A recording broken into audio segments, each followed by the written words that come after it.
শিক্ষার্থীরা রসায়নের রস আহরণে স্বাগত জানাই। আজকের টপিকসটি রসায়ন প্রথম পত্রের দ্বিতীয় অধ্যায় গুণগত রসায়ন থেকে নেওয়া। গুণগত রসায়ন থেকে বোর্ডে দুটি কোয়েশ্চেন হয়, সৃজনশীল কোয়েশ্চেন, একটা পরমাণুর গঠন পার্ট, আরটা হচ্ছে দ্রাব্যতা পার্ট থেকে। পরমাণুর গঠনের রাদারফোর্ড এবং বোর গুরুত্বপূর্ণ, যেটা আমরা এসএসসি সিলেবাসে পড়েছি। এসএসসি সিলেবাস থেকে এখানে বাড়তি কয়েকটা পয়েন্ট জাস্ট যুক্ত হবে। রাদারফোর্ডের পরমাণু মডেলটি 1911 সালে প্রতিষ্ঠিত হয়। যে পরীক্ষার উপর ভিত্তি করে এই মডেলটি প্রতিষ্ঠিত সেটা হচ্ছে রাদারফোর্ডের আলফা কণা বিচ্ছুরণ পরীক্ষা। আজকে আমরা পরীক্ষাটি খুব সহজে কীভাবে মনে রাখবো এই টেকনিকগুলোই জাস্ট দেখব। রাদারফোর্ডের এই পরীক্ষাটা করার জন্য যে প্রয়োজনীয় উপকরণগুলো নেন, আমরা হেডিং দিয়ে তারপরে আমরা প্রয়োজনীয় উপকরণগুলো লিখব। একটা কালার ইউজ করব, যে ব্লু কালার ইউজ করলাম হেডিংটা দিয়ে, তারপর আমরা কালো কালিতে লিখলাম। প্রথম হচ্ছে তেজস্ক্রিয় পদার্থ হতে নির্গত আলফা কণা। এখন তেজস্ক্রিয় পদার্থ কি, যেমন রেডিয়াম, ইউরেনিয়াম, ওখান থেকে আলফা কণা অনবরত বের হচ্ছে, নির্গত হচ্ছে। আবার হিলিয়াম পরমাণু হতে দুটি ইলেকট্রনকে যদি আমরা বের করে নিই, যেমন হিলিয়ামের অ্যাটমিক নাম্বার হচ্ছে 2, 1s2, ওখান থেকে দুটি ইলেকট্রন সরিয়ে নিলে আর যে দ্বি ধনাত্মক চার্জ বিশিষ্ট যে কণাটি থাকে, যা প্রচণ্ড গতিসম্পন্ন, সেই কণাটার নামই হচ্ছে আলফা কণা। আমরা একটা বিক্রিয়ার মাধ্যমে সেটা দেখাতে পারি। এই আলফা কণা হচ্ছে হিলিয়াম -2 ইলেকট্রন, হিলিয়ামের সেন্টারের উপরে 2+ আছে, এটাই হচ্ছে দ্বিধনাত্মক চার্জ বিশিষ্ট আলফা কণা। তাহলে প্রথমে প্রয়োজনীয় উপকরণে 1 নাম্বার লাগবে দ্বিধনাত্মক চার্জ বিশিষ্ট আলফা কণা। তারপর হচ্ছে একটা গোল্ড প্লেট, AU, স্বর্ণের পুরুত্বটা হচ্ছে 0.0004 সেন্টিমিটার, অথবা এখন বৈজ্ঞানিক পদ্ধতি লিখলে 4.0 × 10⁻⁴ সেন্টিমিটার পুরুত্ব থিনের একটা AU পাত নেব। তারপরে তৃতীয়তে নিব আমরা জিঙ্ক সালফাইডের আবরণযুক্ত একটি পর্দা। এখানে জিঙ্ক সালফাইড কেন ব্যবহৃত হচ্ছে একটা কোয়েশ্চেন আসতে পারে, অনুধাবন। জিঙ্ক সালফাইডের পর্দা হচ্ছে যতটুকু আলো শোষণ করে তার চেয়ে বেশি আলো বিচ্ছুরণ করে, অর্থাৎ আমাদের চোখে এসে একটা ঝিলিক লাগবে, এই জন্য আমরা জিঙ্ক সালফাইডের পর্দা ব্যবহার করব। কারণ এই পরীক্ষা থেকে আমরা আলফা কণার গতিপথ দেখে পরমাণু গঠন সম্পর্কে রাদারফোর্ড একটা ধারণা পাবেন। এবার পরীক্ষা বর্ণনা দিতে গিয়ে আমরা কীভাবে প্রয়োজনীয় কী উপকরণগুলো কীভাবে সাজাবো, প্রথম ধাপে আলফা কণা, তারপরে গোল্ড প্লেট, তারপর হচ্ছে জিঙ্ক সালফাইডের আবরণযুক্ত পর্দা।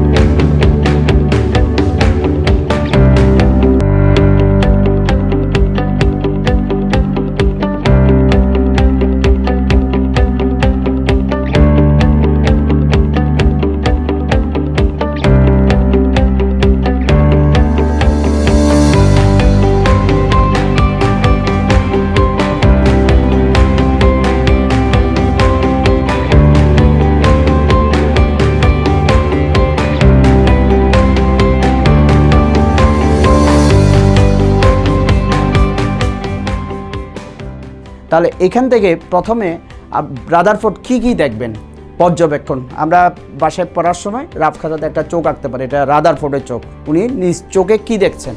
প্রথমে আমি কতগুলো সিম্বল দিচ্ছি, টেকনিক 1, 2, 3, তিনটা যেহেতু প্রয়োজনীয় উপকরণ নিয়েছে, 3টা টেকনিক দেখাচ্ছি। প্রথমে তিনি দেখেন প্রায় 99% আলফা কণা এই স্বর্ণপাত ভেদ করে সোজা পথে চলে যায় এবং যাওয়ার পথে জিঙ্ক সালফাইডের পর্দাটাকে দীপ্তিমিত করে বা আলোকিত করে। 99% আলফা কণা। দ্বিতীয়তে দেখেন কিছু আলফা কণা, প্রায় 1% আলফা কণা, তাদের গতিপথটা সোজা না গিয়ে একটু সামান্য বেঁকে যান। তৃতীয়তে তিনি দেখেন 20,000-এর মধ্যে একটি আলফা কণা, অতি নগণ্য সংখ্যক আলফা কণা, পার্সেন্টেজের দলে 0.005% প্রায় আলফা কণা প্রথমে সোজা গিয়ে আবার বিপরীত দিকে ফিরে আসে। 3টা কাহিনী, প্রথমটাতে সোজা চলে গেছে, দ্বিতীয়টাতে একটু বেঁকে গেছে, তৃতীয়টা হচ্ছে বিপরীত দিকে ফিরে আসে। ওখান থেকে বিজ্ঞানের রাদারফোর্ড কী সিদ্ধান্তে আসবেন। প্রথমে 99% আলফা কণা যেহেতু সোজা পথে চলে গেছে, তাহলে কোনো একটা পথ দিয়ে যদি একটা গাড়ি রাস্তা দিয়ে সোজা চলে যাচ্ছে, কোনো বাধা পায়নি, তাহলে ওখানে জায়গাটা হচ্ছে ব্ল্যাঙ্ক বা খালি। তাহলে ওখান থেকে সিদ্ধান্ত আসেন পরমাণুর অধিকাংশ বিশাল জায়গা জুড়ে খালি স্থান আছে, যেখানে হালকা ভরের ইলেকট্রন থাকলেও প্রচণ্ড ভারী এবং গতিশীল আলফা কণার তুলনায় ইলেকট্রনের ভর অতি নগণ্য হওয়ার এতে কোনো বাধা দিতে পারে নাই। তাহলে এখান থেকে বোঝা যাবে পরমাণুর বেশিরভাগ স্থান হচ্ছে ফাঁকা। 2 নম্বর হচ্ছে কিছু আলফা কণা যে তাদের পথ থেকে বেঁকে গেছে, ওখান থেকে বিজ্ঞানের রাদারফোর্ড সিদ্ধান্তে আসেন যে যেহেতু আলফা কণা হচ্ছে পজিটিভ চার্জ, তাহলে পরমাণুর ভিতরে পজিটিভ চার্জযুক্ত এমন কিছু আছে যা দ্বারা বিকশিত হয়ে বেঁকে যায়। কারণ আমরা জানি পজিটিভকে বিকর্ষণ করে, সমধর্মী চার্জ পরস্পরকে বিকর্ষণ করে। 3 নম্বর কাহিনীটা হচ্ছে 20,000-এর মধ্যে একটা আলফা কণা, অতি নগণ্য সংখ্যক আলফা কণা বিপরীত দিকে ফিরে আসার কারণ হচ্ছে কোনো গতিশীল কণা তখনই বিপরীত দিকে ফিরে আসবে যখন ওই কণা মানে আলফা কণা অপেক্ষা বহুগুণ ভারী কোনো কিছুর সাথে ধাক্কা লাগে বা সংঘর্ষে লিপ্ত হয় বা বিকশিত হয়ে ফিরে আসে। সেই ভারী বস্তুটার নাম তিনি দিয়েছেন নিউক্লিয়াস।